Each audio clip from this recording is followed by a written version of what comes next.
What a player! আপনি আর just কি বলতে পারেন? কালকে যদি আপনি দেখেন লামিল ইয়ামালের ১০০তম ম্যাচ ছিল ওইটা। আর ওই ম্যাচটাতে নিজের ১০০তম ম্যাচে নিজের ছাপটা ছাইড়া গেছে। ১৭ বছর বয়সে তার ১০০টা ম্যাচ খেলা হয়ে গেছে অলরেডি।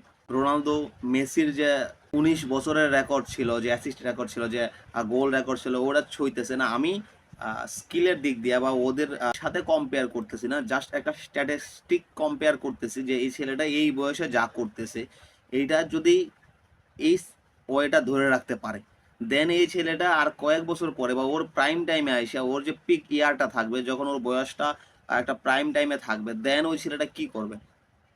আমার জাস্ট এখন একটাই এই চিন্তা যে এই ছেলেটা ইনজুরিতে না পড়লেই হয়। আমরা যেরকম দেখছি নেইমারের কথা বলতে পারেন, ইডেন হ্যাজার্ডের কথা বলতে পারেন, ও যে টাইপের খেলোয়াড়, ওই টাইপের খেলোয়াড়রা মোটামুটি ওরা বল পায়ে নিয়ে জাদু দেখায়। নেইমার বেশি চিন্তা করেন, নেইমারের এত ইনজুরির কারণ কি? নেইমার একটা জাদু ছড়ায়। যখন নেইমার